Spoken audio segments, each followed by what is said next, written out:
So welcome to this keynote session for the Uspire Network. It's great to have you all on board today. And I'm very excited about our speaker.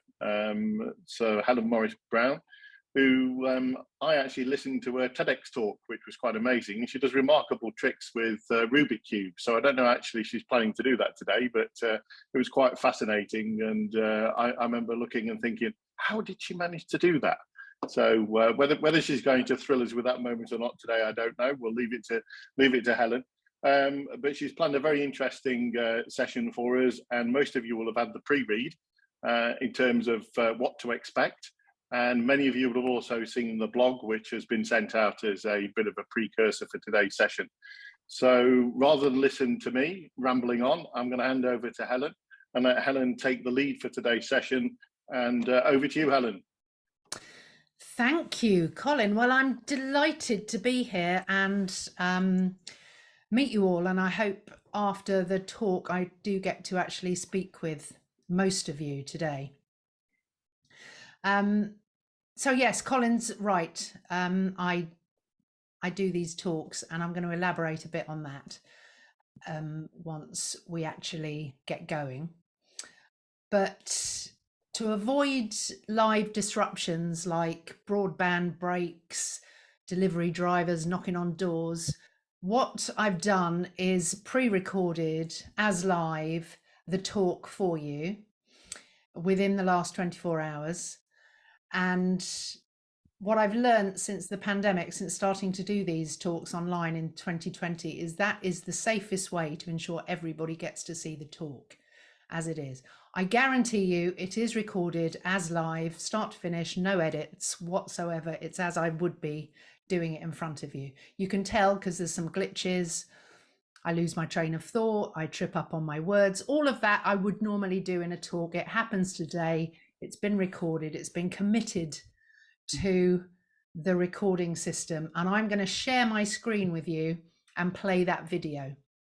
And then at the end of it, we'll come back into this format where immediately after the talk, we'll have a little break, and then we'll come back and have a Q&A session.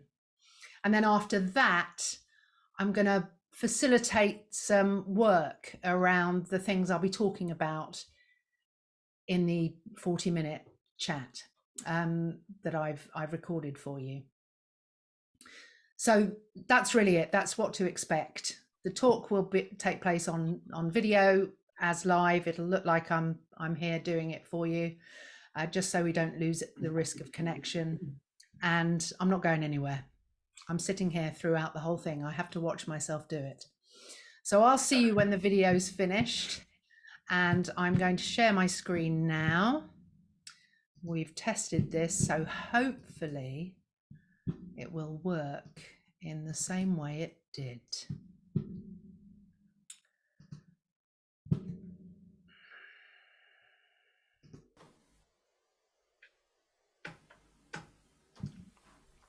So what does a business psychologist actually do?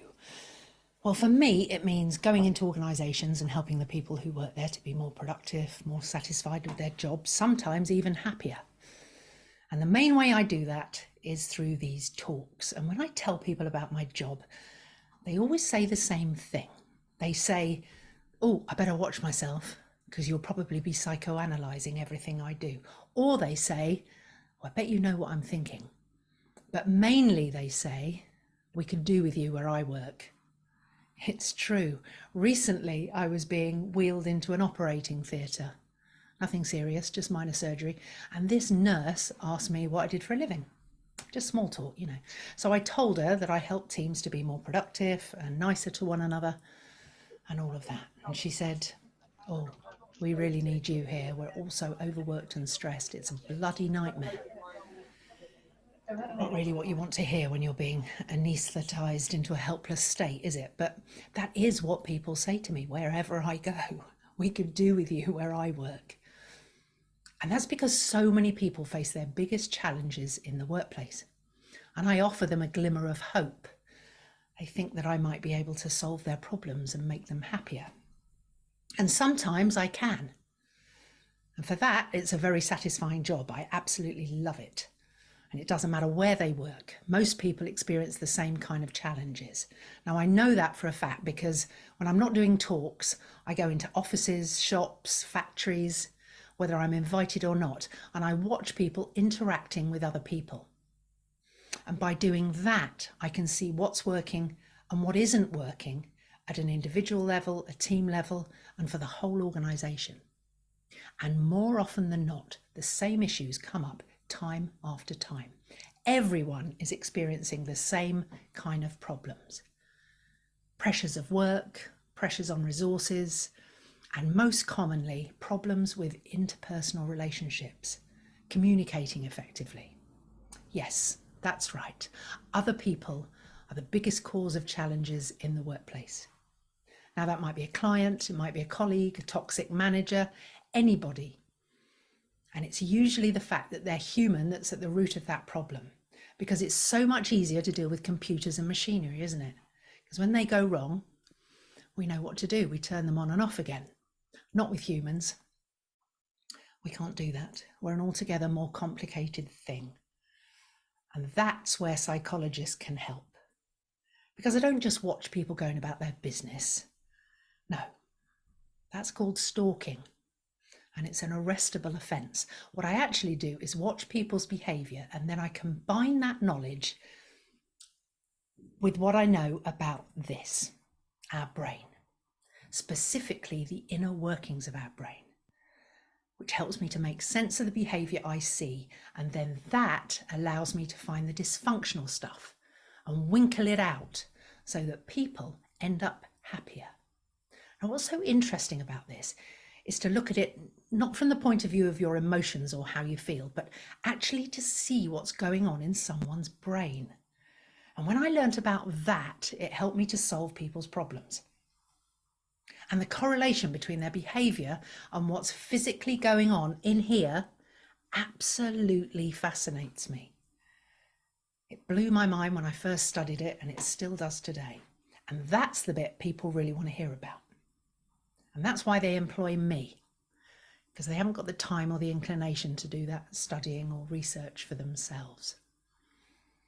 And when I started working on all of this, there was one essential, crucial fact that struck me like a truck, which is this: the most complex object in the universe is the same object that was in the heads of our ancestors 300,000 years ago, when Homo sapiens first evolved. And it hasn't changed. Look at it. This beautiful, precious thing. It's what makes us who we are. And we need to look after it, because it has to cope. It has forced to cope with modern life in the same way it coped with the problems we faced all those years ago. So that's what I'm going to talk about today. For the next half an hour or so, I'm going to talk about the psychology behind being a great communicator, the art of building long-lasting business relationships. Specifically, I'm going to talk about survival instincts, trust, matching expectations, and the mystical properties of M&Ms. But first, I'm going to talk about the power of dopamine. Now, dopamine is often called the happy hormone. You've probably heard about that. It flows into the reward center of your brain when good things happen. But actually, it's way more complicated than that. It's more important than that. And yeah, it makes you feel good. Of course it does. It's linked to those things that excite you, like winning a business contract, passing your driving test, or when your dentist says you have impeccable oral hygiene. When those things happen, chemicals are released in your brain, which give you a warm, fuzzy feeling inside. And it's normal. It's normal because we rely on it for movement. Now, people with Parkinson's disease, they have to have a synthetic version of this because they're not able to produce it themselves. And along with other neurotransmitters and chemicals, all whizzing around your brain, it plays a crucial part in our interactions with other people. Now, that doesn't matter whether you connect face to face or over a computer or over a phone. Good connections develop from experiencing that repeated sense of reward. You all know what I'm talking about, don't you? Because you've all experienced it. Of course you have. And that's because we're innately social creatures. We're hardwired to connect with other people. We actually come out of the womb wanting to be liked. It's part of the human condition. You only have to read book 1 of child development to know that. You only have to interact with a baby to know that. They smile, you react hysterically, they do it again, and on it goes. It's just instinctive. You can't help it. They can't help it. And that's because we're born that way, and that is the basis for all our social interactions in adult life. When we meet someone who makes us feel good, it's usually because they've said or done something that's triggered that warm, happy feeling inside. And this happens. And the reason we have a physical response to it is because our brain is sending us a message. It's saying, pay attention to this person. They make you feel good. You're going to benefit from this connection. Stick with them, which I also know you'll relate to. And you will have also experienced the opposite to that. There will have been times when your brain sends you a different message, one that alerts you to a potential threat. And I'm not talking about big threats, massive danger. When we're in significant danger, well, we know about that, and it's very obvious. What I'm talking about is the fact that we can be triggered into a state of flux by the simplest of things. Happens when someone walks into a room and you weren't expecting it, doesn't it? It makes you jump. Now I can do something now to show you what I mean. I'm going to use this. It's a Rubik's Cube. Nothing particularly jarring or upsetting about that. It's an everyday object. And I used to love doing these when I was a kid. Spent hours on it, usually when I was supposed to be concentrating in class. And I learned 3 ways of doing it. The first way was to peel off all the stickers and put them back so that the sides were the right colours. I know you've done that too, haven't you? The second way was to read the instructions and follow. They normally say left twice, upper, left, whatever. Anyway, they tell you how to do it and you follow the instructions. But the third way, which is my favourite way, was just to bash it on my bonce and it was done, you see? Bonkers, isn't it? Doesn't make sense. And when something doesn't make sense, a number of physical things happen to you. Your heart rate increases, the hairs on your arm might stand up, your sweat glands might be activated. All of it's completely automatic, beyond your control. And that's because there's a tiny section of your brain, no bigger than a pea, which is there to help us when we feel anxiety or pain or difficulty. It's called the amygdala. And when you just saw me solve that Rubik's Cube, your amygdala sent a signal to your body to release a wave of hormones, predominantly cortisol and adrenaline. Now, what those hormones do is speed up the mind and the body so that we have an appropriate response to what we're seeing. And that can be a positive experience or it can be negative, enjoyable or scary. Whichever of those it is, you experience the same physical reaction. You can't help it. It's what we're programmed to do. Now, lots of people have come up with different explanations as to why this happened and why this happens today. There's Daniel Kahneman's System 1, System 2 theory. I know you know about that. But there's one I particularly like because I relate to it. Some researchers in the 60s came up with this idea that we have an instinctive brain called the lizard brain and a reasoned brain called the monkey brain. And these two parts of the brain can be in conflict with each other, where the lizard brain drives the instinctive fight-flight response, and the monkey brain tries to reason and understand what's going on. And there's this constant conflict, especially because the lizard brain, well, that's the oldest part of our brain, which when we're in danger or risk or threatened, it's going to be the one that kicks in first. Now, these are unconscious, instinctive responses. And in the right context, they're really useful reactions to have because it means we can run away quickly or fight the threat with Herculean strength. It's the same reaction our ancestors had thousands of years ago when they were facing this kind of thing. When all they had to think about was sex survival, and protecting their young. I know some of you are thinking, that is all I think about, Helen, actually. Well, that's okay, it's natural. In the same way it's natural to react to things that surprise us or shock us so that we can run away from them or fight for our lives. Now, where am I going with this? Well, what I've discovered from working in organisations and from my life experience is that quite a lot of people trigger those responses in me. Whenever I come in contact with them, my heart rate goes up, I get sweaty palms, my lizard brain is activated and I'm compelled to run for the nearest emergency exit. But I know I have to control that impulse to run away, because if I do, I know I might be missing out on an opportunity. I might need that person. Despite first impressions, this person and I might be able to actually do business. We might be able to form a meaningful relationship. So I've got to try my best to make that connection work. And if my lizard brain is in the driving seat, I need to make myself aware of that so that I can give way to my monkey brain, so that it rescues the situation. Because despite the fact that we're hardwired to build relationships, and particularly relationships with other people, we don't always make it work, do we? And that's usually because these two instincts are in conflict and driving our behavior. Our survival takes priority. And we sometimes perceive just mild threats to be more dangerous than they actually are. And I'm not suggesting that we have to get on with everybody. If that would be unrealistic. Of course we don't.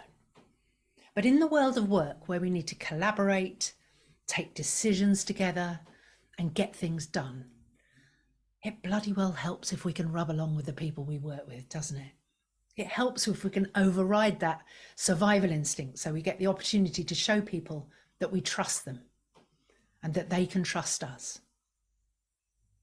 Yes, I hear you say, that's all well and good, Helen. But it's not always that simple, is it? How do we do that as an organisation? How do I do it as an individual? What do I actually have to do in practical terms to get other people to trust me? How do I override that instinct to run a mile or tell someone what I really think of them? Well, what I've learned from experience and from my knowledge of how the brain works, you can take control of those situations. You can actually give your lizard brain fewer opportunities to drive your behavior. Now, in terms of your brain, efficiency is linked to accuracy. The more consistent your environment, the more effective you can be. Now, our brain finds it very hard to cope when it has to work hard for long periods of time. And that's going to take its toll if the lizard brain and the monkey brain are in this constant conflict. You'll be less responsive, you'll be less resilient, less agile. It will inevitably leave you feeling anxious, stressed. But that is how your brain is wired, so there's nothing you can do about those instinctive responses.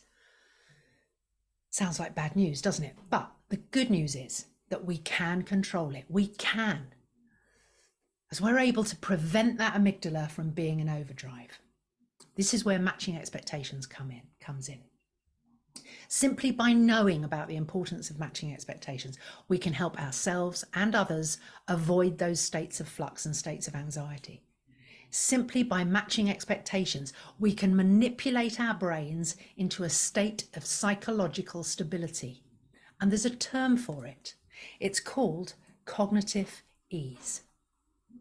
Because when people are in a state of cognitive ease, it's really hard to trigger them into a state of unease or anxiety. They're much more forgiving. They're more stable. Consequently, they're more trusting. They feel good around you. So how do we get people into this state? How do we get people into this state of cognitive ease? Well, the first thing you can do is control your connection with them on an emotional level. And one of the things that sets us apart from other species is our ability to empathize with other people in our social group, our tribe. And it's much easier to gain approval from a group of people if we show them that we're emotionally intelligent, we're good communicators. But you know what? Nowadays, 90% of our communications now happen in a digital format, where we don't actually get the opportunity to see people face to face. So the body language is missing, the nuance is missing. You don't always get to see people smile at you when you've done a good job. It's harder to catch on when they're pissed off with you. You can't actually see their eyes roll. You're missing those essential cues. And yet you are still having to communicate effectively and be emotionally intelligent. And as humans, we find that really difficult because, well, we're hardwired to communicate with people face to face. We're hardwired to live in small tribes. And this, our brain, it isn't sophisticated enough. It hasn't evolved. It's struggling to adapt to a world that's dominated by faceless conversations. But we can overcome it. We can adapt. Because we need less connections than you actually think. And most problems in organizations come from people having to maintain more connections than their brain is capable of handling. And what I've discovered in terms of efficiency and stability is that we need to focus on the quality of those relationships, not the quantity.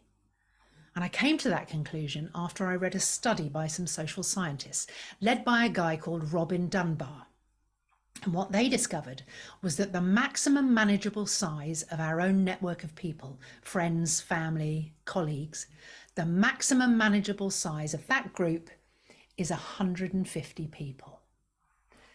Our brains aren't actually big enough to maintain meaningful relationships with more than that, 150. And we know it's to do with the size of our brain because this number is pretty stable among groups of other primates. And interestingly, 115 people, this is really interesting, 150 people was the average size of a village recorded in the Doomsday Book. That's the first ever population survey that was done in England, done in 1086. So between when the Doomsday Book was written and when this research took place in the 20th century, nearly 1,000 years later, the size of our social networks, our like-minded group of people, has stayed exactly the same. Now, you were asked to think about this before today.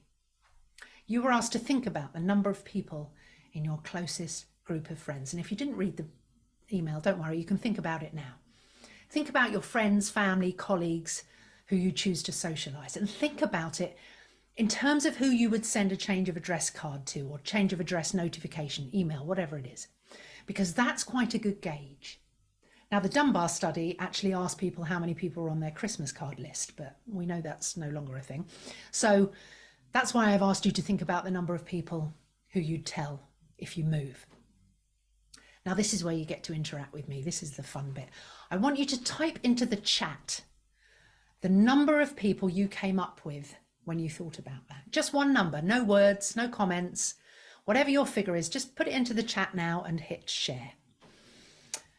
Make sure you share it with everyone, otherwise we won't be able to see it. Don't just send it to the person you've been chatting to about this talk on the side. I know that goes on. Put your number into the chat and they should be coming up now, so we should be able to see them. Everyone should be able to read them. And what that tells us, what those numbers tell us, is that firstly, there's quite a range of group size.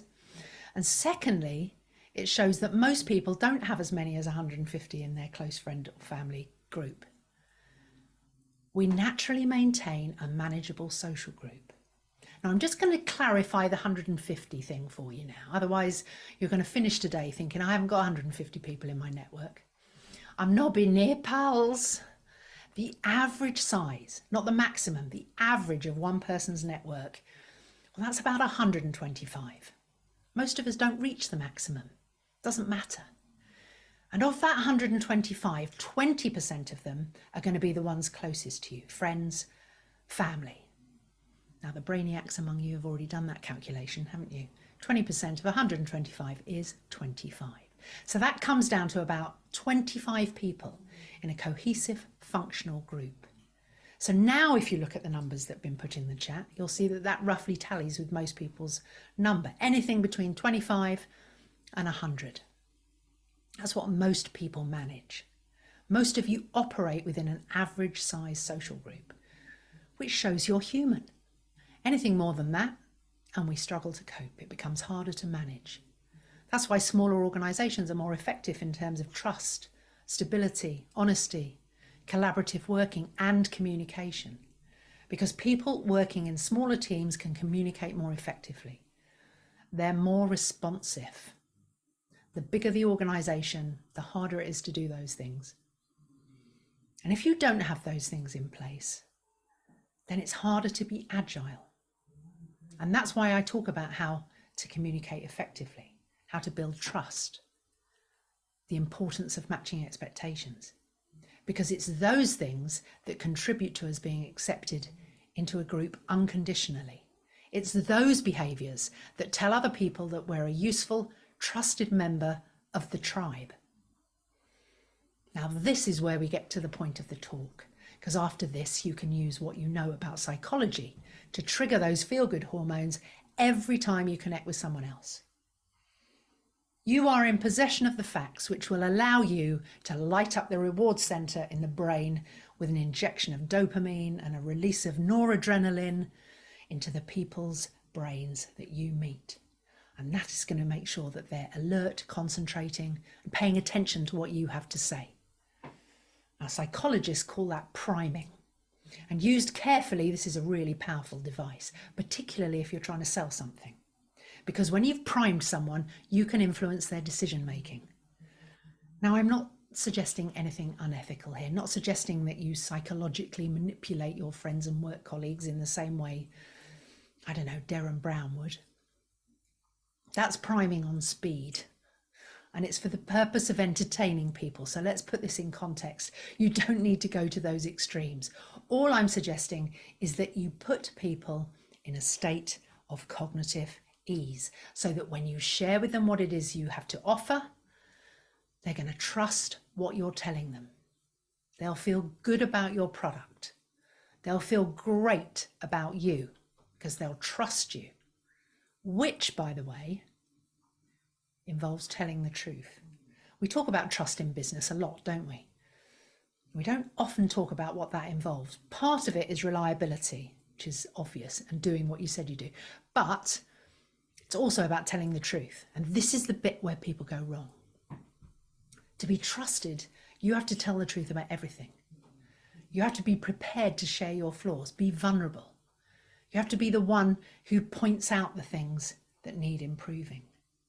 Because you can bet your bottom dollar that if you don't, your customers, your collaborators, they all will. It sounds counterintuitive, doesn't it? But exposing your weaknesses and shortcomings will engender trust, not ruin it. Think about it.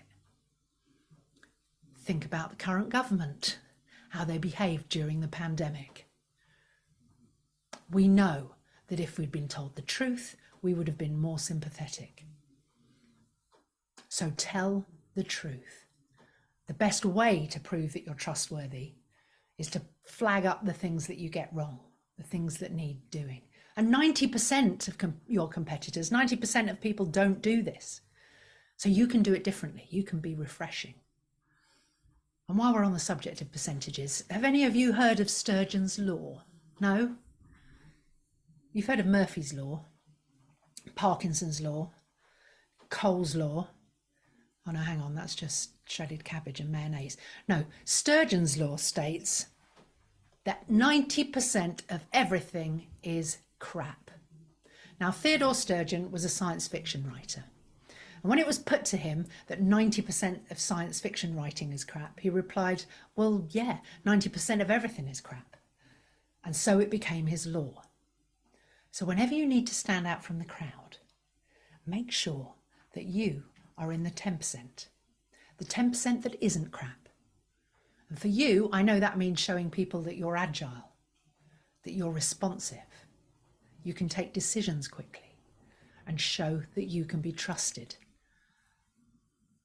And you're going to be able to do that more easily now you know about natural survival instincts and the importance of matching expectations, and how much easier it is to gain the trust of your co-workers, clients, friends, when they're in this state that we call cognitive ease.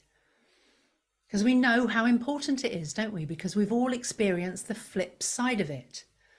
To a greater or lesser degree, we've all experienced a betrayal of trust.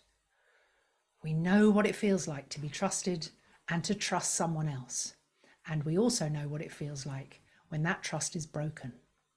The first puts us in a state of calm and confidence, and the other makes us stressed, anxious, and angry. Well, if you can match other people's expectations, if you can ensure that the expectations of other people are met to your satisfaction, then you're going to have better relationships. You'll be more productive, and you'll be able to demonstrate that you can be trusted. Because the need for familiarity, predictability, and harmony, it's in our collective DNA. So if you consistently match expectations, crucially, if you do what you said you'd do, people will trust you. And if you can be trusted at home, at work, every aspect of your life, it's going to have a positive impact on the quality of your relationships with other people. This concept of matching expectations, reliability, stability, it's not new. People talk about it all the time. Alex Ferguson, manager of Manchester United for 26 years or more. What was his response when he was asked the most annoying aspect of his job as a leader? When people didn't match his expectations. Think about the companies whose advertising campaigns are focused entirely on matching expectations. I'll give you a clue. Which brand springs to mind when you hear the phrase does exactly what it says on the tin? So important to us that by coming up with this phrase, Ron Seal has been able to use the same campaign for 30 years or more. Now you know why you like it. Your brain is in this state of cognitive ease. It's telling us it's safe. We can trust this product. But most people aren't aware of the psychology behind it. Alex Ferguson doesn't know why he feels like this. He hasn't met me. All he knows is that to be successful, you have to match expectations. He knows instinctively that it works. He feels better. He's more effective when things are stable. The team are more effective when things are stable, when they're aligned and there's no surprises. Now, if you can manage your relationships on that basis, if you can run a business and manage your customers on that basis with the aim of keeping their brain in this calm state whenever they deal with you, I guarantee it's going to benefit you and it's going to benefit them. They'll end up trusting you more. They'll be more loyal to you, whether they're a customer or a friend, because they'll feel good around you. By doing what you said you'd do, you're generating that feeling of harmony. But if it was that easy, everyone would be doing it, right? This approach would be embedded in working cultures all over the world. And take it from me, it isn't. Because when I talk about it in those terms to people I've never met before, they say, oh yeah, that makes total sense. It really does. It's never been explained to me in that way before. This should be taught in schools. And I think the reason for that is that at the root of it, it's quite a complex psychological instinctive process. And that's where people get stuck. They're focused on how they feel and responding to what their brain is telling them. And they don't actually have time to think about why it's happening.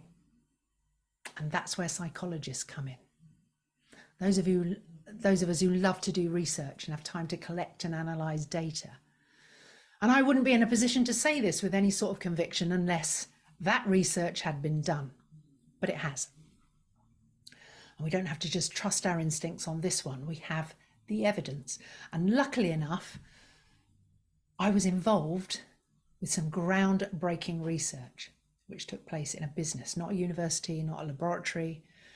It was in a working environment with real people. Now, it started with a brief from Honda. They asked us to help them sell more eco-friendly cars. That was the aim. So psychologists, that's not our area of expertise. We told them we may not be able to do that, but we might be able to if we focus on something else, if we focus on improving the buyer's experience of every customer. We were confident we could study the behavior of those people. We weren't so confident that we could affect the sales figures. Now, this involved 3 years of research, 4 years to implement. It was really hard work, but it resulted in the national sales figures increasing by 150%. And I'm happy to share what we learned on that program, because despite the fact you're not running car dealerships, the principles are the same, because it's based on the psychology of human behavior. Now, our research involved putting heart rate monitors, skin sensors, cameras, microphones on real customers.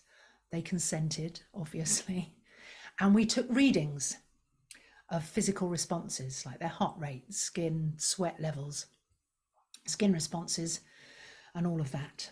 And we looked at those readings alongside the film footage of what the salesperson did and what they said and exactly when they did it, to pinpoint accuracy, which was lined up to the customer entering the showroom, test driving the car. Every aspect of the buying process was monitored and scrutinized. And over the 3 years of studying the behavior of hundreds of potential buyers, what we worked out was actually what stopped people from buying cars. So by the end, we could predict the kind of things that would put customers off buying a car. And by being able to pinpoint those things, we were able to train the salespeople to avoid them. We called them tripping points because they were all things that triggered those physical responses that are linked to the fight-flight reaction. The things that triggered stress hormones as opposed to relaxation and attention hormones. And those tripping points, those triggers, they're the same whatever the situation, whatever the context. Every single one of them can be traced back to an event where something didn't match the customer's expectations. Which is why this whole concept of matching expectations really fascinates me.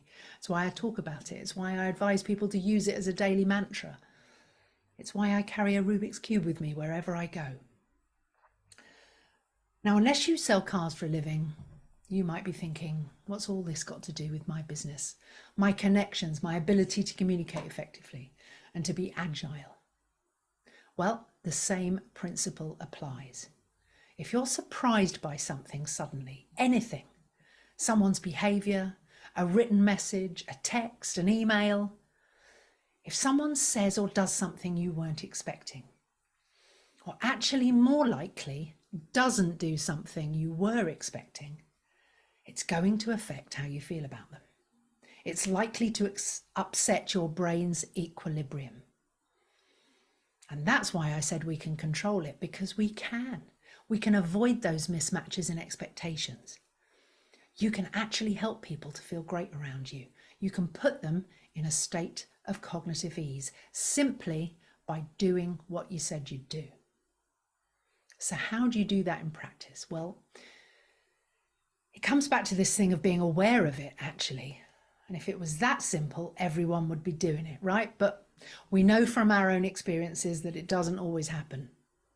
And we're going to be talking about that a bit more later. But for now, I'm going to explain how it can be achieved, because it really is quite a straightforward process. To be in a position where you're consistently matching expectations, you've only got to do 3 things. You've got to set out what you're going to do. You're going to tell people what to expect. And then you're going to do it. No more, no less.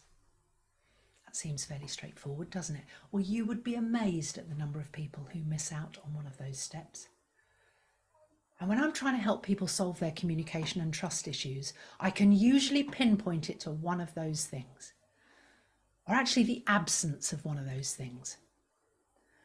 And they've usually assumed it's way more complicated than that, which is why they've hired a business psychologist to sort it out for them at great expense.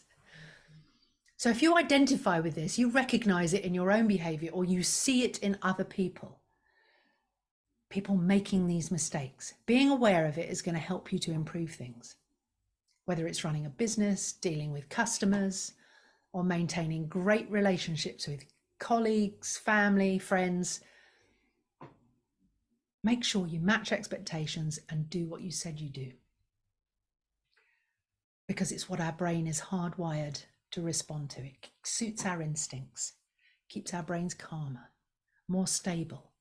And as we know, the more stable we are, the more agile and responsive we can be. And now you know that, you can incorporate it into your daily lives. That's what I do. Take this talk as an example.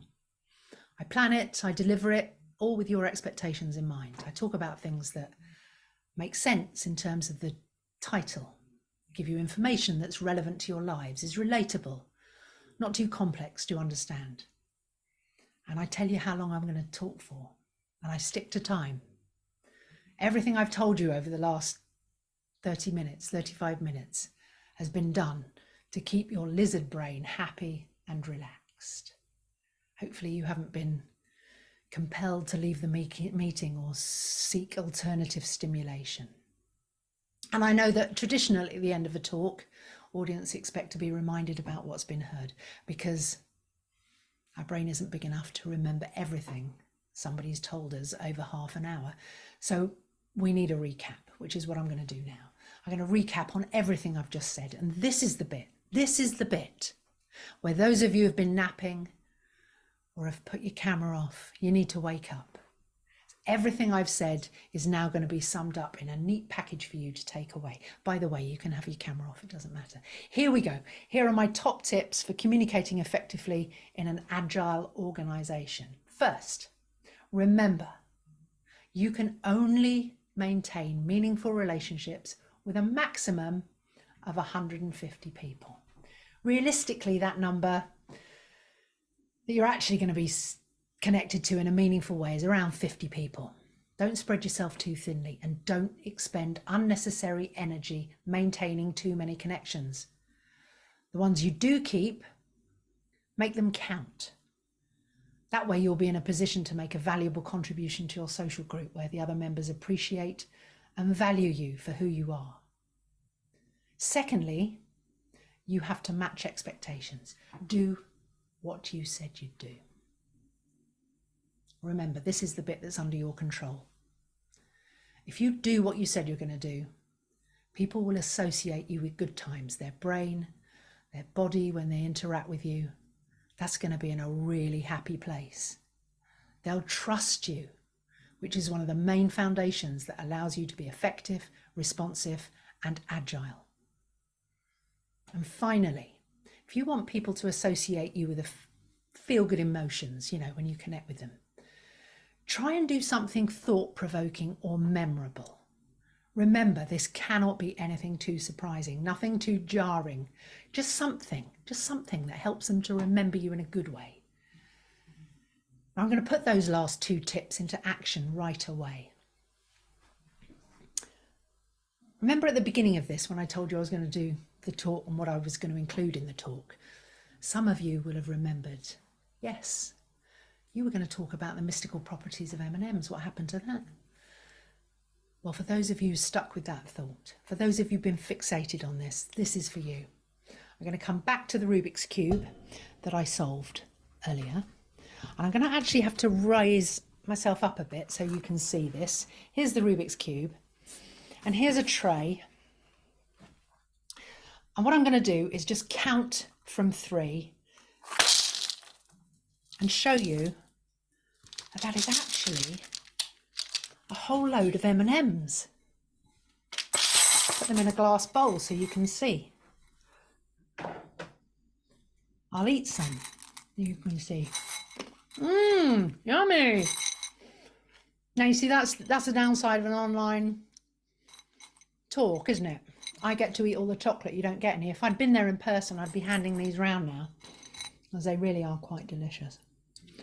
That is the end of the talk. Thank you very much for listening. We're going to come back and talk about this further. Thank you very much.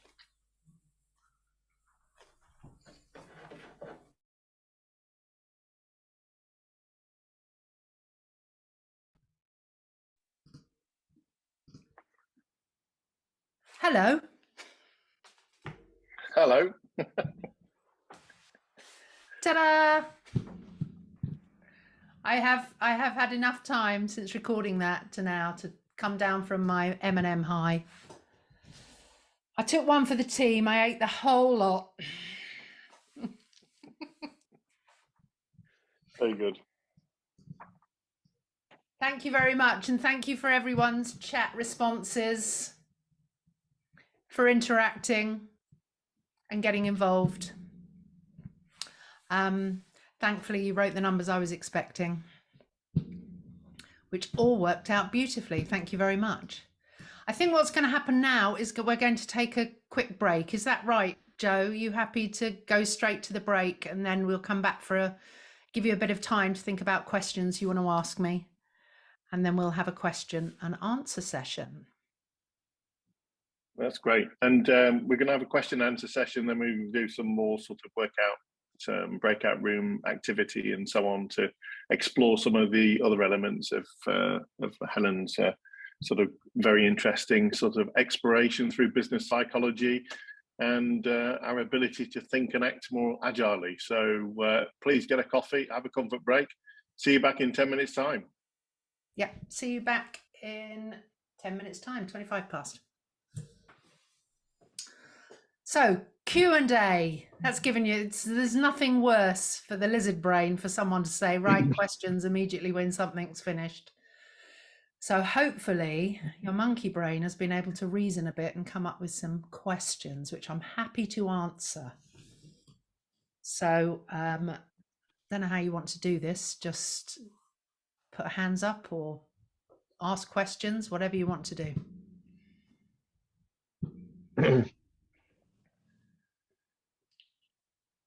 John, I think if I'll put a chat for a question, then we'll go straight to them. Yep. John. Hi, Helen. Hi, Helen. Thanks very much for the summary you've given earlier on. It's very good. I have a question. I don't know whether you'll be able to answer this, but I was really intrigued by your Honda study. And are you able to share with us what their tipping points were in terms of what were the things that were, because obviously you said it could be translated to other industries and other product areas. I'm really intrigued if you're able to share that. What were the Honda tipping points? That's about a 2-day workshop. There were about 54 that we came up with in the initial research, and then that translated to training the salespeople to avoid about 24 of them, and that each tripping point, maybe 2 tripping points, were covered in a training module. So we got all Honda sales staff to be trained in those tripping points. Some of them are quite straightforward. Some of them are more complex, sort of psychological things. What surprised us most when we did the research is it allowed us to, I think for the first time, really identify why people are not comfortable. And it's not just this country. I know the Americans have got into the habit of this, but a lot of it is sort of masking, as we call it. What we really understood was that the reaction when someone is asked if they can be helped as soon as they enter somewhere. So as soon as you go into the showroom being asked, hi, how are you doing? What are you looking at today? The heart rate responses to that, the skin responses when people were approached straight away were through the roof. And we all know that instinctively because we've experienced it. We walk into shops, someone approaches, we want to run for the exit. We don't, even despite the fact we've gone there to buy something that shop has, we want to get out of the door. And it's purely because someone has approached us and we don't know them. They're not in our tribe, not in our social group. So the first tripping point that shocked all the salespeople, because it's counterintuitive to every sales thing you'll get taught, approach, firm handshake, eye contact, introduce yourself, you know, Dale Carnegie, be assertive, you're in charge, boom, lizard brain, out the door. So that's the first tripping point. Do not approach people who are not in your tribe until they have had time to familiarize themselves with their surroundings. Only then, and you actively see a change in their body language, or you see them trying to connect with you, try and get eye contact, then you can say, hi, how you doing? What have you come in for today? How can I help? You have to look at what they're expecting, because as soon as they walk in that door, they're not expecting to connect. They need, you know, we are really simple creatures. If you remember nothing else from the talk, remember the bit about the brain. We really are dumb clucks. You know, it is sex, survival, protecting our young. So whenever you go into a new environment, all those things are on high alert. So all the tripping points, it's true, every tripping point is about matching expectations. So I noticed that Colin put something in the chat about do unto others as you want to be done to you. You know, that this is a common thing and we all know about it.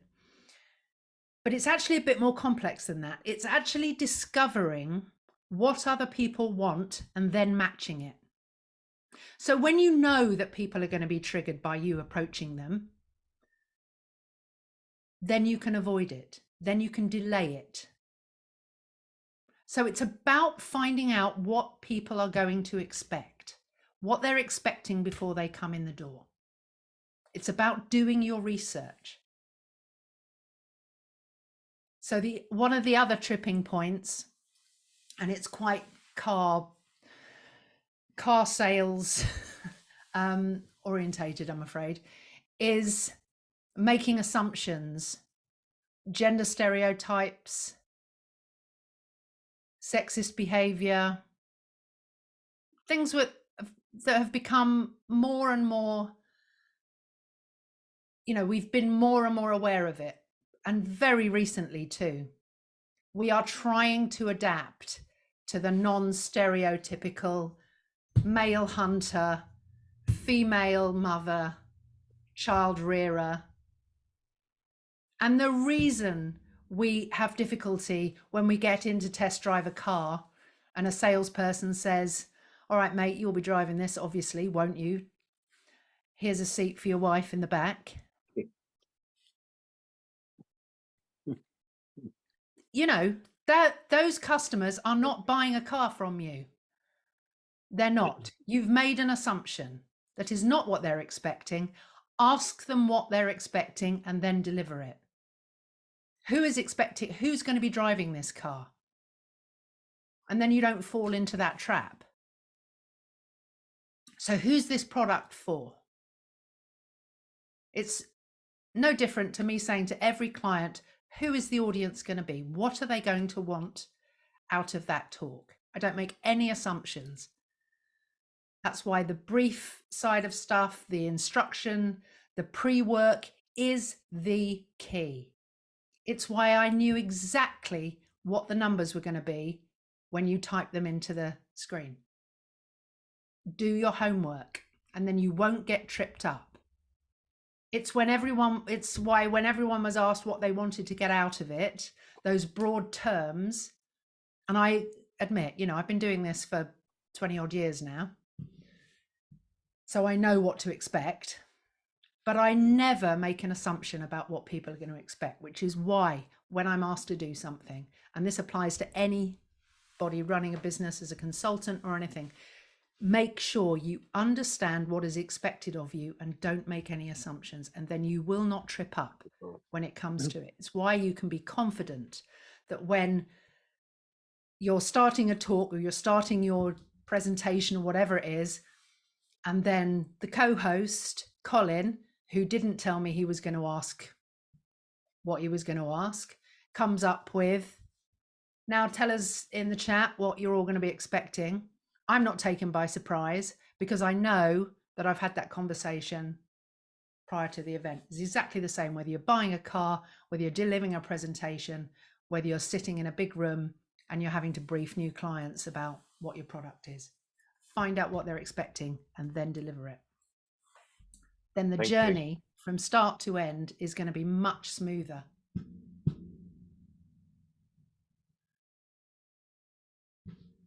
Good question. Thank you. Thanks, John. Helen, I've got a question that I'd like to ask, really. It's more about something I read recently about the whole concept of sort of an agile philosophy. And it went on to talk about the principle of cognitive ease. It didn't quite use those words, but that's essentially what it was trying to say. I hope not. That's my word. And most organizations, you know, the leader tends to actually have these sermon from the mount type conversations quite frequently, where they get up and they talk for a period of time, say what the organization's doing and where it's going, or they'll try and make people feel comfortable by sitting and having a one-to-one and talking to them for quite a long time.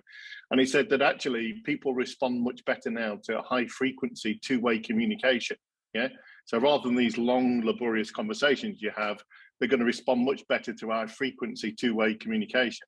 And I know from hearing you speak about, you know, digital communication and how that is concise and impactful, and how that's changing everybody's mindset. So I wonder if you'd expand on that a little bit for us.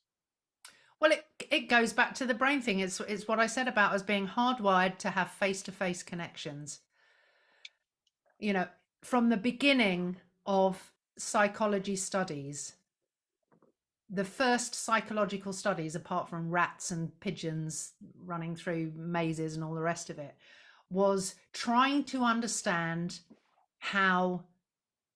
what it was about face-to-face interactions and behavior that drives the brain in a specific way and ends up in you know, things going wrong effectively. So the starting point for most psychological studies is based in neuroscience of difficulties or brain injuries or things like that. So the absence of things. And what they found when they looked at the facial recognition stuff is that this complicated computer cannot fully communicate and comprehend what is going on unless they have a three-dimensional face in front of them communicating through voice, touch, smell, all of those senses, all of the senses being activated. When any of those things are taken away, it affects our ability to communicate effectively. So that's it. We're just hardwired for those face-to-face connections. So that's why there's going to be some impact, and usually a negative impact, if you don't communicate face-to-face, if you rely on written messages, if you rely on voice only, you're not going to pick up on the nuance. You're going to miss all that body language stuff. We just can't do it. We cannot compensate. We're not clever enough. We never will be. The brain will never adapt to that. It will always be at the cost. It's why we can't multitask. Helen, can I ask a follow-on question? Sure. So a lot of the work I do is in the FMCG world, where clients are trying to make connections with buyers in big supermarkets, big organizations. And what we've observed is two things from a generational point of view: younger buyers being more inclined to communicate only by email or text. And then from a company, maybe from a company culture point of view, there's, in that sector, I think there's always been a sense that giving too much from a buyer's point of view, being relatable, is maybe giving an advantage to the salesperson. So do you have any tips how a seller-buyer relationship, how the seller can break through those barriers that the buyer is potentially erecting? So let me think about this, and what I'm just trying to unpick a bit about what you said. So we touched a bit on young people and the fact that their brains are adapting much quicker than anybody over 25, I'm afraid. If you're 25, you're probably thinking, oh, I'm quite young. No, under 25, that's when your brain is most plastic and most adaptable. So that's why the young people are adapting to online communications. Although on that subject, we found out from the pandemic that actually the face-to-face education stuff, the learning stuff, really took a hit when the face-to-face things were removed. So we know they still rely on it. We know they need that physical experience. They've said it themselves. The online stuff did not work as effectively. But in terms of that sales customer relationship, what is it you specifically want to know in terms of neuroscience and psychology that I'm not sure I quite understand what you wanted to pull out from that? So can you just say that again?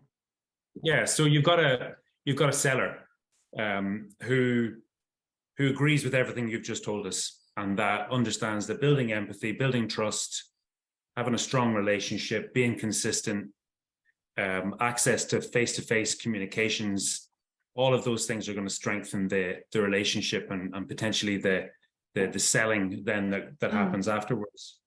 So they know that, but they're faced with a customer who, in some cases, doesn't want to be face-to-face because they're younger and they want to communicate by text and they don't want to be on the spot to answer questions, etc., and then not look like they're experts. And then from a cultural point of view, these sellers are selling into customers or buyers who actually see all of that empathy and relationship as a way to gain advantage over them.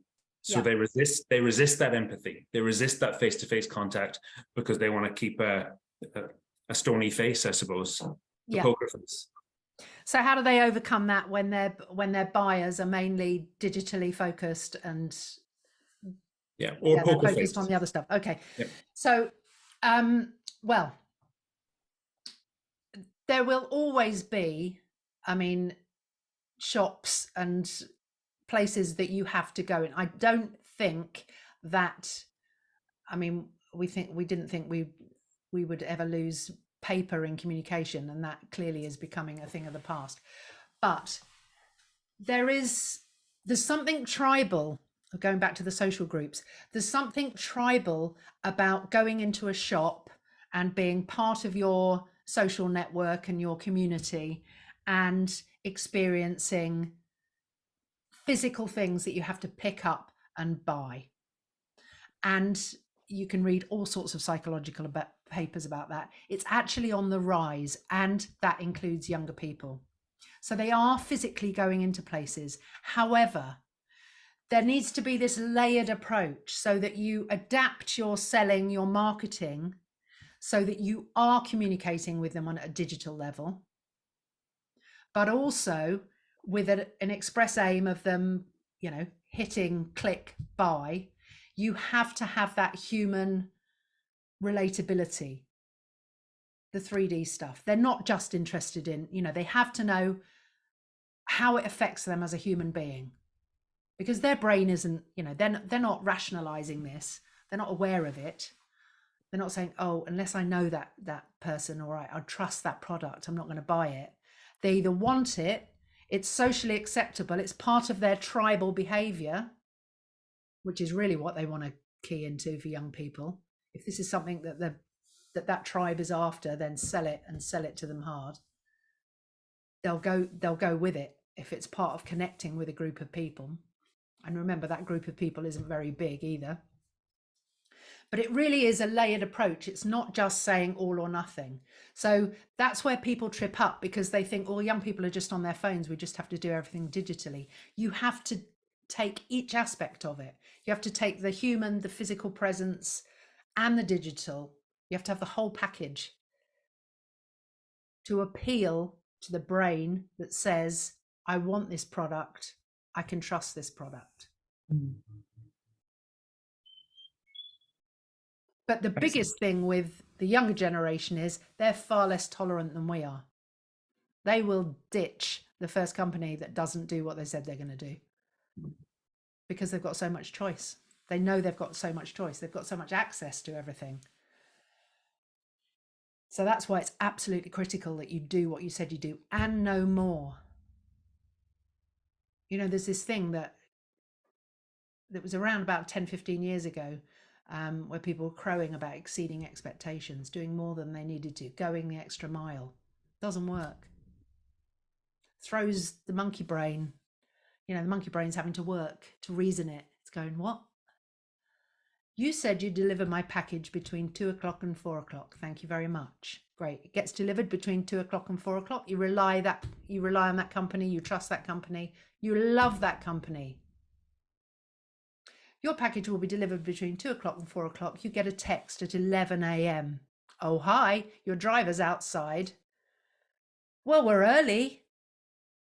So you should be really pleased that we're early. No, you told me 2 to 4. Don't be early. I might not be there. There's no one to pick it up. Just do what you said you'd do. No more. Don't want you to be improving on this. I have a really simple brain. Do people relate to that? It's like you don't have to exceed expectations. Don't do it. Just keep people in this really stable state. And then you can change things. So I hope that answers it. It's a very complex thing, particularly with access to the levels of information we have. And I would not want to be a large organization dealing with this at the moment and having to sell your product over so many different platforms and in so many different methods. Maliki, I think I think Helen's point about being memorable, something that find a way to thought provoke and be memorable without exceeding expectations. Yeah. And a lot of that is just a feel-good factor, just something little that you weren't quite expecting or just made you feel good. Doesn't have to be much. We are so simple. I'm loving the magic trick, I have to say. It's just something simple. Yeah, it really is very simple. It doesn't throw you too much, but it is the thing that people remember. Go on, Colin. Yeah, Helen, I'm conscious we've got to a point, I think, where we've asked you some quite good questions here, and I think we could go on for some time. We could. But do you want to flip us into the next part of your session now and just getting us thinking about things in a slightly different way? I do. I really want to do that. Colin, Rachel has got a question. She's had a hand up for about 10 minutes. Okay, last one from Rachel. Yeah, I think, yeah. Thank you. And anyway, I think that you've touched on it, you've nibbled on it from around the edges in any case, because what my question was just simply that, how do you bridge the gap from that initial outreach? Because you're right, the magic always happens when you're face to face. And I personally, I'm all right at that. I can do the honesty, I can do the empathy, I can do those connections. And so it's not quite Maliki's question, but it's, if you're reliant on LinkedIn, for example, how the hell do you just bridge that gap? And it's the same as Amanda's question, really. How do we adapt our communications just to create that empathy before you can then start discovering what people want? Because you're right, you can't just look at someone's job title and say, I'm going to assume that this is what you need, and so therefore let me come in like a blunt instrument. Yeah. But it's really difficult to strike the right balance between being nothing, and creating empathy and being blunt. Yeah. So digitally, and this is what my TED talk's about, and it is a bit dated now, it's a bit old.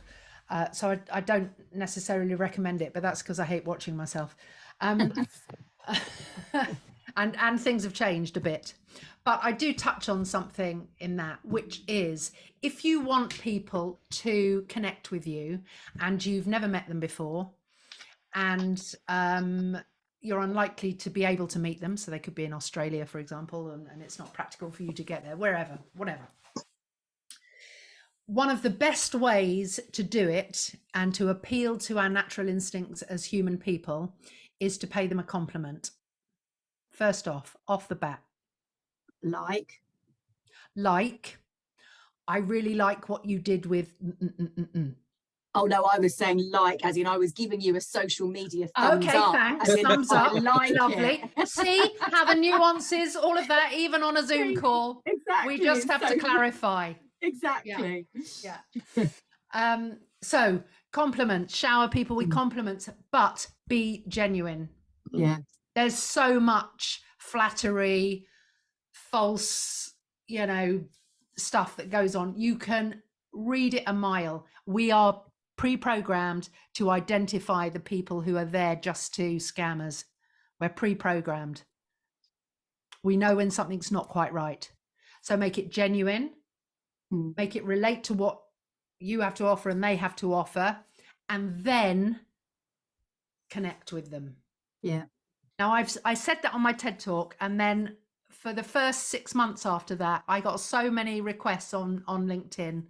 And only about, it goes back to the 90-10. 10% of them had actually taken on board what I said. 90% of them said, I'd love to connect with you, got loads to sell you, you're going to need this. I think you're great. Yeah. No, you don't. You just want to sell me something. And then 10% of them said, oh my God, that has changed my life. Right? Got my attention. 18 minutes of your talk has now changed my life. I do this regularly. I do that regularly. I don't do that. It has changed my working. Fancy connecting? Of course, I've changed your life. Love it. So compliments, be liberal, be genuine, don't go over the top. Thank you. Very helpful. So what we're going to do is we're going to go into breakout rooms. How many people do we have in total, and how many people are being put into groups? Just so I know what to expect, Jo. I've set up the groups for you. So we've got about 20. We've got 5 rooms at the moment, about 3 to 4 in each room. Okay, great. So I'm going to put something in the chat for you so you can read it and remember it. And I want you to really understand the behaviors behind good connections, because we don't spend enough time thinking about it. We spend a lot of time reacting and responding to things that go well and go badly for us. But we spend very little time really digging down and understanding what was good about that and what specific behavior was happening in order to then be able to recapture it and replay it. So I want you to talk for the next 15 minutes. I want you to talk about great connections. And for those of you who had the email, you would have had time to think about this before. And all I said was, think about your experiences where you've had good experiences, good connections with people. And I want you to talk about those in a business environment. So talk about them in your groups and then compare notes. What behaviors are linked to good experience? Make a note of them. For example, a good behavior, or a behavior that is linked to a good experience, would be, I get a good connection with that person because they respond quickly when I message them. Trust is not a behavior. So when you say, I trust that person, that's why I've got a good connection with, that's not a behavior. It's an end product. So we're going deeper than those overarching terms. You need to identify the behaviors behind the trust. So when we come back after the 15 minutes, you will have made a note of the single behaviors or the single words, just small phrases, where you can then put them into the chat and we can talk about it and see where we all compare and where the common ground is. That's what I want to talk about. So there's the instructions in the chat. You will now go off into your groups and I will dip in and out of them to hear what's going on. Good luck. So this is the bit where we share what we were discussing in terms of while you were in there, the chat will have just been for the room that you were in. But now you should be able to share your nuggets of wisdom with the whole lot. And as soon as stuff starts coming up onto the chat, I can then respond to it and facilitate a discussion around the kind of things that were coming up. So what behaviors have you identified are the good things that need to happen, that do happen in your life with business associates? Focus on the good things, not the absence of things, because I know whenever I set this task, people get into the discussion about, well, I know what doesn't work. And that probably happened. John, thanks for being here. I'm sorry you have to go, but there's my personal goodbye to you. Thanks for letting me know. So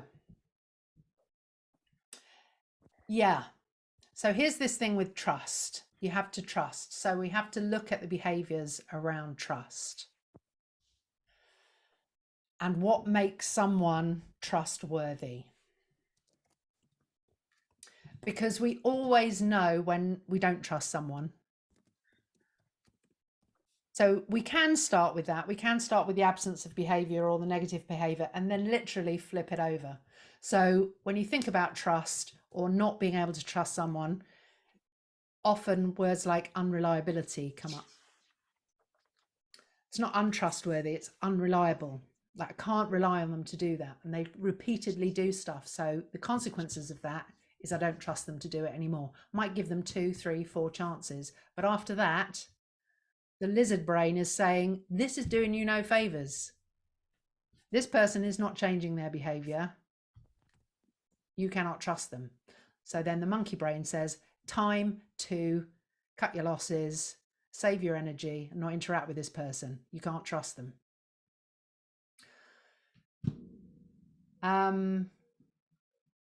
Listening, questioning. Again, this goes into the innate part of our brain. We're hardwired to connect with people on an emotional level. Face recognition, all of that, seeing the whites of the eyes, everything that, the eyes, the face shape, and then the other senses kick in. Can I hear this person? Can I speak to this person? Are they responding to me? Doesn't matter, whether you're using sign language of that. I have a language where I can communicate with this person, but we are connecting and they are showing me that they have heard me. So that's where, way back, decades ago, this concept of active listening was introduced into business development and management development particularly. And it still holds true today. You can only demonstrate that you've heard with a number of things. One is the physical, nodding of the head, yes, yes, yes. That's all I've got to work on when I'm doing a talk to 30 people who don't have the opportunity to talk back to me because they're all on mute. All I get is the smiles, the shakes of the head, the nods of the head, the body language, and you're all doing it instinctively all through that talk.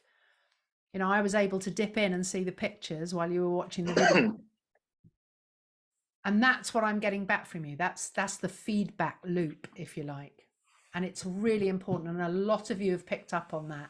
Smiling, feedback. I was in a meeting room when they were talking about, you have to respond. You have to show that you have heard what someone is saying and you are taking action. Not just you've heard it, but yes, I've heard you. You have to say that.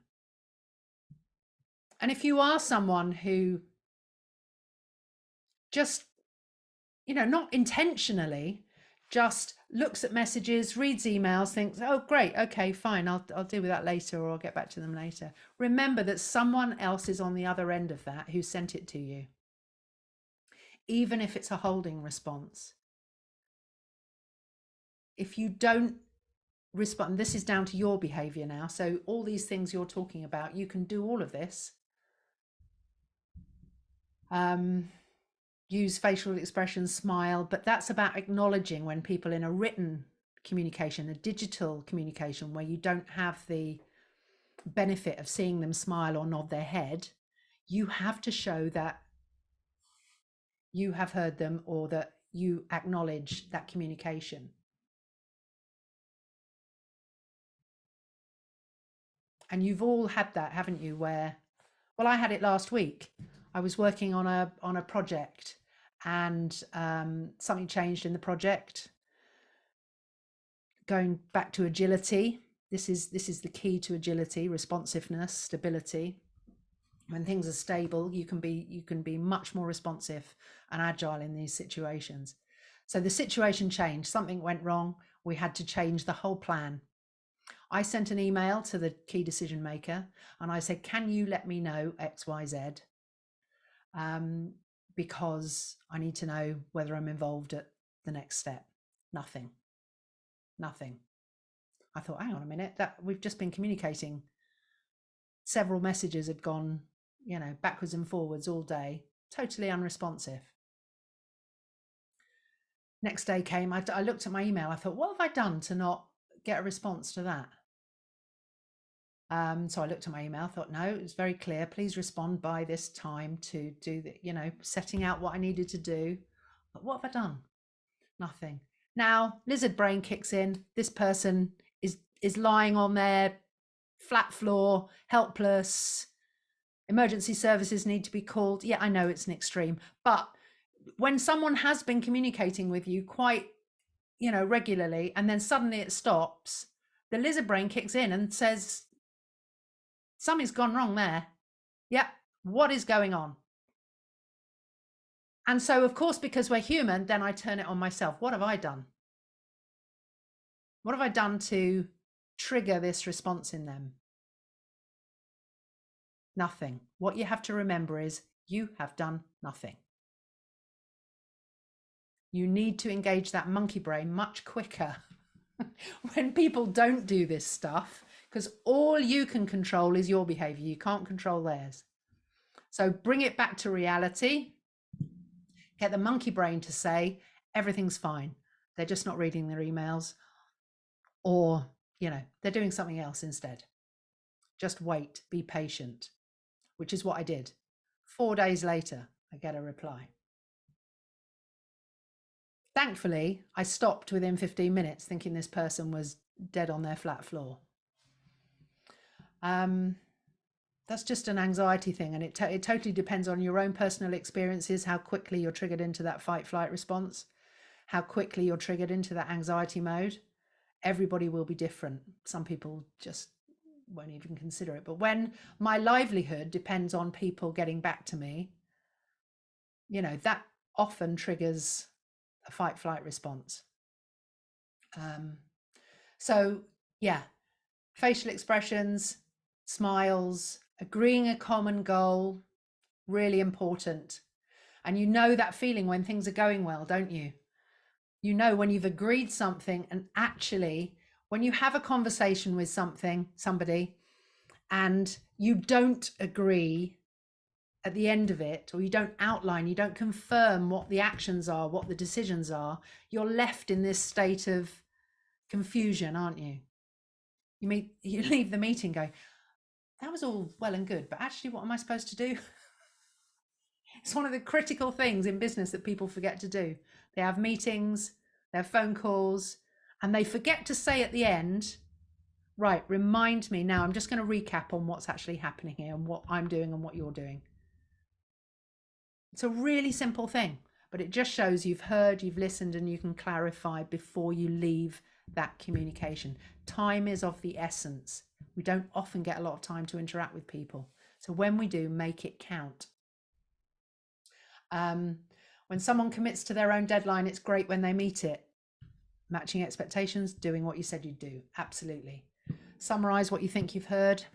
Absolutely. All good behaviors.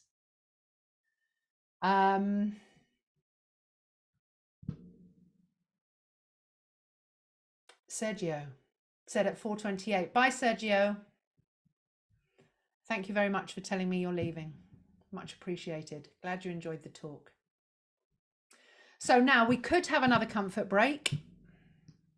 Quick break, because it's not due to finish. And is it right that we're finishing at 5:30, Joe? Amanda, or 5? Hello. It's 5. yeah, It's 5. Okay. It's 5. Yeah. So no Yeah. more breakout rooms then. Right. Sorry, that's wrong. Ignore that. Scrap that. Go back about 10 seconds. No more comfort breaks. We're going to go into the next breakout room. Nobody at any point said we're not going to have breakout rooms then. I don't know what you were hearing. It wasn't that.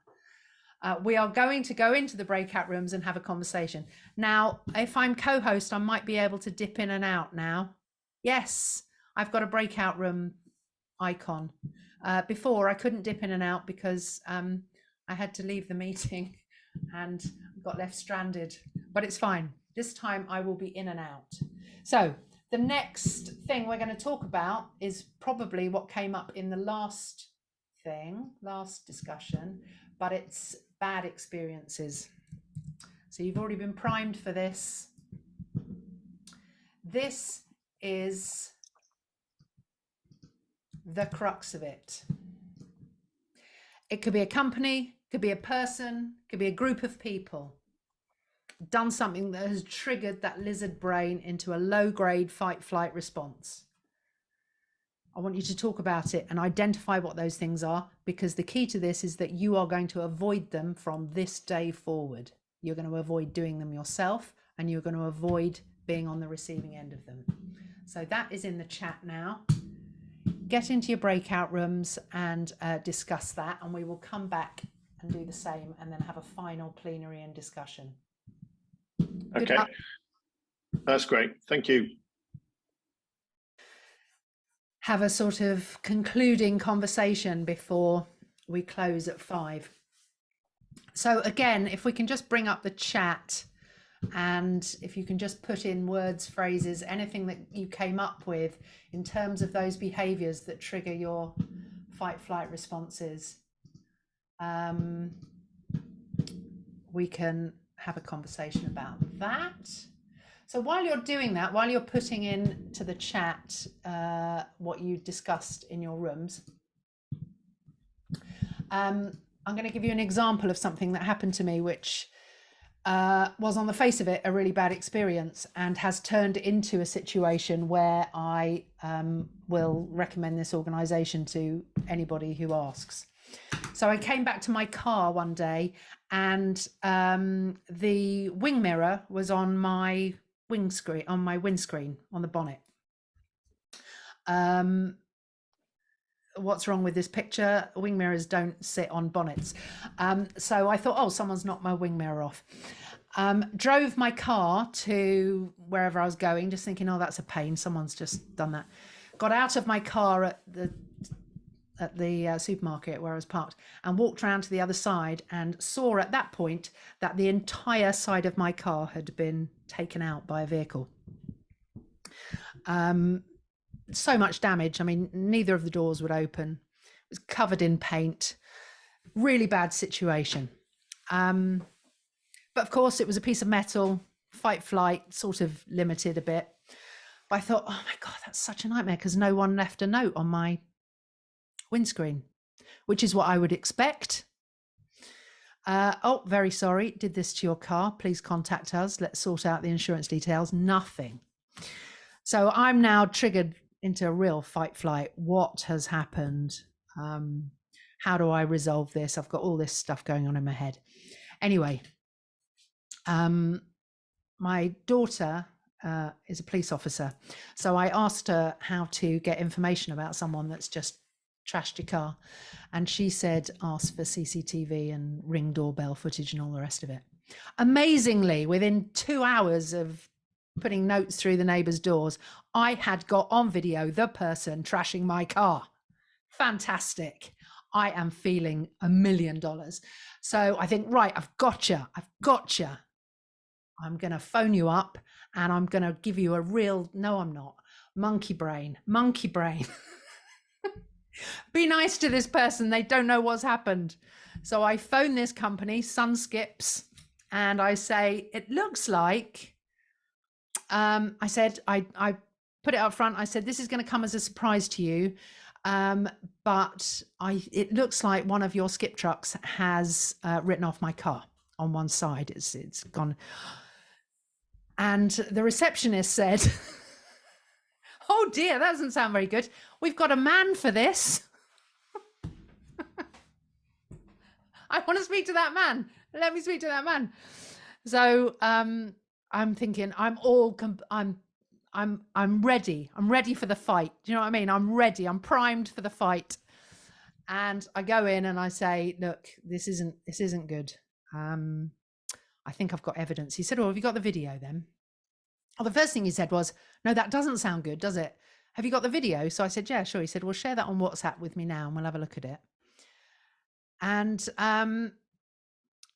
this man from the outset said, totally truthfully, didn't match my expectations, which is what I'm coming to, but made me feel so good on a human level.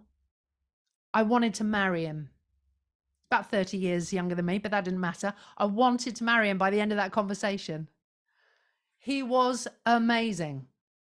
He said, that really doesn't look very good, does it? And I can see from the video that that is one of our trucks. And I'm going to deal with this for you because that's not acceptable. I'm going to go, I'm going to get the video and I'm going to check it's all that and whatever. And I'm going to come and see you tomorrow. And he did everything. He did what he said he did at every point. He paid for the repairs on my car. And there wasn't actually video evidence on their truck. And it was sort of ambiguous. If he'd wanted to take me to court on that, he could have done because it was sort of ambiguous. He said, look, your paint, my paint, whatever. We're just going to deal with this.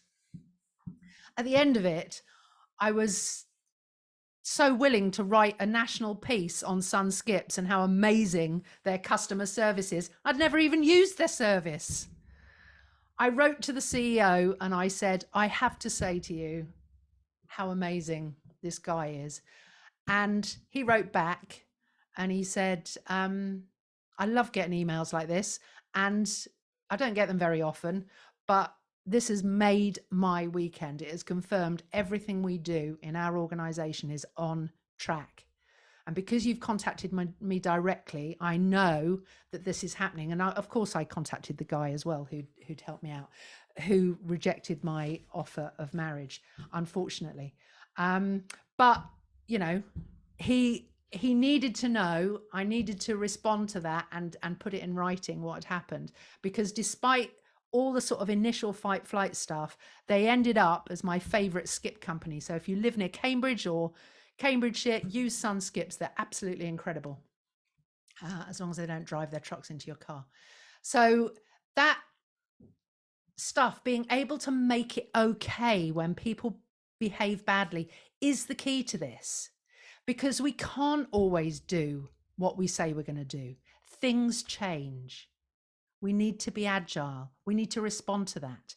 But the key thing is, if you can't deliver on a particular promise, if you're going to be late or you have to change whatever it is, as long as you can communicate that to the person who's on the receiving end, they will forgive you. You need to take them on a journey. The key thing is respond. Do not leave them guessing what is going on. Do everything you can to stop that lizard brain from kicking in. Because all these things that you're writing down, disappointment, failure to communicate changes, not telling the truth, these are things we're all experiencing every single day. Unpredictability. All unpredictability is not doing what you said you'd do, leaving people guessing, not being responsive. But we read about that all the time. It's in all your literature about agile organizations. But what does it actually involve? What are the behaviors? What does responsiveness actually look like? Well, it means that when someone gets in touch with us, we respond within a reasonable time frame. We don't leave people waiting. And a reasonable time frame for this little noggin, this very simple thing that is after sex, survival, and looking after their young, that thing, it's very responsive. It needs a virtually immediate response. And what we've adapted to accept, we've adapted in modern life, but still reasonably, you think about the amount of time that you need someone to respond. There is only a window of about 3 or 4 hours. After that time, you start thinking things have gone wrong. Which is why the auto reply on emails was set up by a psychologist who said, if you're on holiday, people need to know you're on holiday. We've got to set this thing up. You can't leave people hanging. They'll think you're dead. One from Colin, inappropriate emotional outbursts. Yeah, I mean, can filter, control yourself. Of course. If you don't, people will think something's wrong. So don't put yourself in a situation, if you're feeling vulnerable or emotionally vulnerable, don't put yourself in a situation where you might freak someone else out. That's your responsibility. I had a boss who used to rant and actually bang his fist on the table if he wasn't getting his own way. Yeah, so it's just terrible. Yeah. And any aggressive behavior, anything that triggers that fight, we instinctively respond to it. I mean, that's just an instinct. We're born with that instinct, let alone all the experiences we've had at school, parenting, friends, all those traumas we've been through, which we all have. And the older we are, the more we've had. Be kind. You have no idea what people are battling with psychologically. You never will know. Just work on the basis, work on the assumption that people can be triggered and put them in that state of cognitive ease. From today, now you know this, you will be able to do this. You'll think about it more. When you interact with people, when you have experiences with DPD, with skip companies driving into your car, when you have those experiences, you'll think, oh, I know what's going on here. And it's okay to change plans as long as you communicate it. It's okay. So don't worry about that. You don't have to deliver on every initial promise, which is often what people say to me. Well, I can't always do what I said I'm going to do. I forget, or it doesn't matter. The key thing is that coupled with the communication. Keep people aware of what's going on. Just keep in touch with people. We're human. We need that interaction. It's all about neuroscience. It's all about the brain.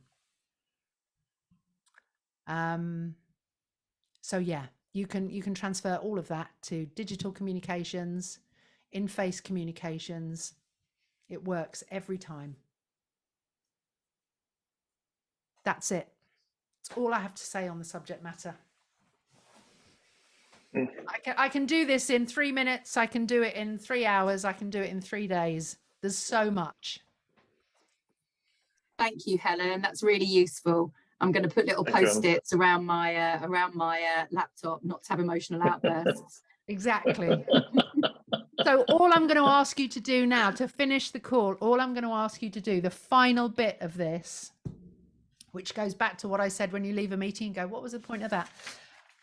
While you're in this headspace, while all this information is fresh in your mind, mark down a maximum of 3 things that you are going to do differently, more of, less of, from this day forward. And if I ever get to see you again at any USpire event or anything, or in any other walk of life, come up to me and tell me whether those changes have taken place. And if you want to do that via LinkedIn, you can do that too. I'm the only Morris Brown on LinkedIn. Helen, on that very subject, we have an event on the 24th of May, which is the next part of sort of Uspire Live, which is all to do with our agility code and agile thinking for leaders. And I think actually Joe has automatically to drop that into the communication. Helen, you're welcome to join us if you're available that day. I know you went to one of our previous events. It'd be lovely to see you there. Did.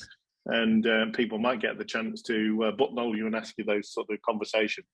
But as people are writing down their thoughts, I'd like to thank everybody for attending, particularly you, Helen, for giving us a sort of afternoon of inspiration and helping us to sort of get a mind around, obviously, the concept of agile communication in the way you have today. It's been absolutely perfect.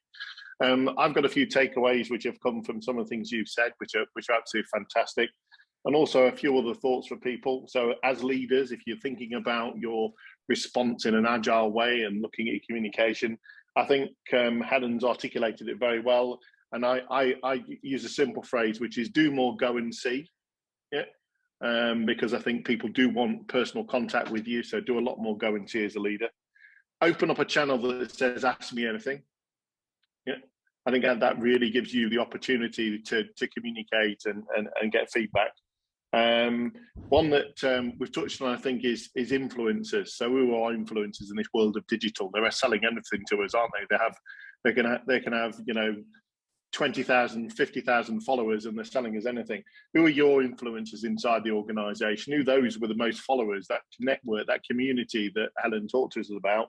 Find out who are. Get their frontline stories, because they're big influencers in the organization because of that network, and see how you use them and make that a more dynamic response. And I think leadership is now a series of sprints. Yeah, everything is about rapid communication and sprints, and everything of the next day, and you're going on to another sprint. And remember your why, which I think, again, Helen was brilliant in articulating exactly what we need to do, which is remember to create some context, make sure people understand the aspirations of what you're asking them to do, and give them some tangible benefits. Yeah, they need to understand that, don't they? They have to have the benefits of what's in it for them, has to come out loud and clear from any direction a leader actually provides. So it's been great, Helen. I don't know if anybody's got any last minute questions that they'd like to ask you. Anybody, any questions they'd like to ask before we end our session? And I'm more than happy to engage on social media, Instagram. You'll find me. I've got one. Sorry, yes, go on, Amanda. How did you do the Rubik's Cube? Oh, well, Amanda, my connection seems to be dropping out. Brilliant. Thank you very much. It's been my pleasure. Please feel free to connect with me on LinkedIn or any other format. Very happy to deal with that outside of this format. Very nice to meet you all. Thank you very much for your attention. Appreciate it.